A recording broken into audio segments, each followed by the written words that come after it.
Good morning.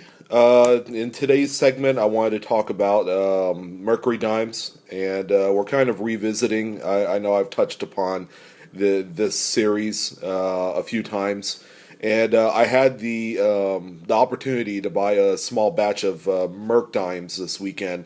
There was approximately 60 of them, so it wasn't in a roll, but it was more or less in a little Ziploc bag. A Someone local was selling them on online through Craigslist, and I called him. He had just posted it, or else it had been sold at a tremendous bargain. That being about $1.60 per dime. So I ended up getting quite a few fillers for my album here that I've been putting together. The last time I checked in with you, I had maybe about 10 dimes in here. Now it's all the way up to about 46. So I'm going to highlight some of the dates I picked up, and we're going to talk about a few key points that makes this series so exciting and collectible. And then in a subsequent show, I'm going to talk about a couple of really nice dimes that you could purchase for relatively cheap and high grades, and possibly make five figures. Okay, so stay tuned for that. It's an exciting, wonderful show. The sun is shining. It's going to be a great day today, and I hope you guys, wherever you may be, are going to have a good time as well today to wrap up the weekend. So, going into this here, you guys have seen the 16 right there. That's not new to this. That one is actually mint state. It's got an attribute called full split banding on the reverse, and I'll elaborate on that. So I filled in the 16S, 17D. The 17S was, actually, there's nothing there. I lied. Let's see, 18S I filled in there. Already had the 19S in there. 20D is a filler. 20S is a filler. So there's a lot of early dates, albeit the early dates aren't terribly expensive. The 21s, though, those can be pricey. Low mintage. See, I put the 24 in there. The 23S was already in there. 24S is another add-on. Let's see, 25D. In fact, all three of these dates here, the 25S and 26, I added. Let's see here. 26D, and then here's the back of that 16D dime. If you could see right in that bundle of rods right in the middle, the fascies. In fact, let me flip this around.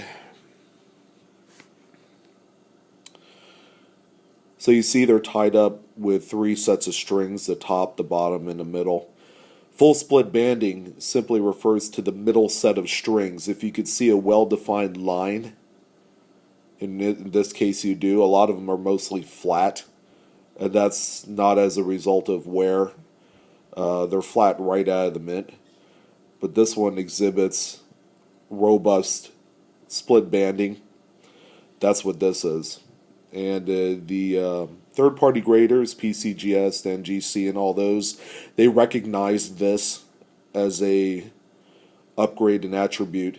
So if you get a full split bands, it's going to up the value tremendously, and that's going to be actually part of the topic for the next segment that I'll go through. So going back, the 26D was already there. 27, 27D, and 27S were all fillers. Let's see, these were already there, the 28s. 29S was there. 1930 and 30S are fillers. 31 I already had. 31S I already had in there. So, what a beautiful design. One of my favorites.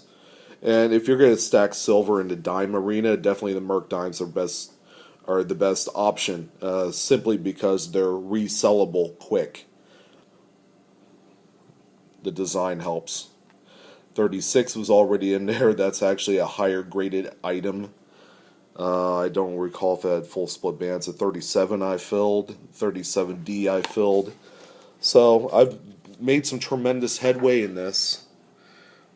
They're not the highest grades. I think I'm really not concentrating too much on that because once I get a 16D,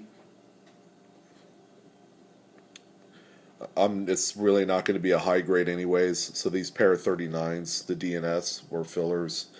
Let's see, I filled up almost all the 40s. So the 40S, 41s, 42 with exception of the Philly, which is a higher grade specimen, and the 42S was already there. So the 42D I filled, no overdate. One day I'll cherry pick one. And that would be a heck of a cherry pick. So all the 43s I filled. There's even that one that was sitting in there. It's in decent shape. The 44s still, it's a common date. I was surprised that there weren't more. The 45 was already there, and the 45S was already there. So, as you can see, I filled in about 25 dimes. So, it was a nice acquisition because I was able to pick up so many. Let me talk about a few of the varieties that I picked up also that were in that lot. Some of you are familiar with the 45S Micro S Mint Mark variety. Okay, so that's the front, the obverse, and the reverse. I'll flip it over here. Let's see if I can get it a little bit closer. So the S is ever so tiny on this one. And if you put it right next to a regular S, you'll notice the difference. It looks like a little speck. So that's the Micro S. So if I pick this up for $1.60, it's worth about $5-10 in that condition. Found this full split band 1945D in there also. That's what the FSB designation on my 2x2 is. This one's a beautiful shape. Okay, and then there we go. Well-defined split with no interruption. There we go. Found another 41S, large S mint mark. This is a great variety to cherry pick because if you were to buy one out of a scrappy little bin full of dimes, and these are commonly overlooked, these are worth about $5-10 on their own as well. Let's see if I can focus in. Yeah, big old huge S right there on the bottom of the olive sprigs. And then I found another. This one's in a little bit better shape. 41S large mint mark. There we go. It's got a little bit of luster. It's probably an XF. The bands are totally gone on this one. There we go. Huge S. This one's easier to see because of the black stuff in the curls. So I give you an idea of the size. So that's the new pickups in the silver arena. I know you guys like hearing about that. Silver is at a great price right now, so I highly encourage a lot of you to take a look at purchasing some. $28, $29 has been kind of the new benchmark low, or maybe not so much the low, but the average. Because there's always the opportunity that silver will dip down into the $25 range.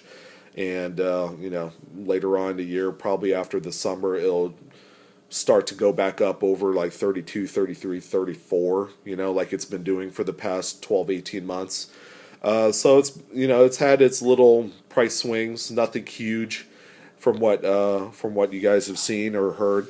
So coming up shortly on the next segment of this show on Mercury Dimes is we've talked about full split bands.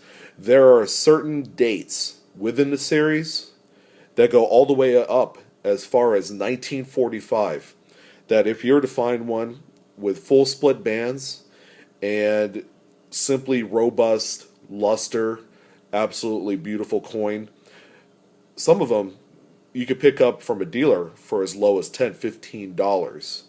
So it's just a matter of putting the work in to find these.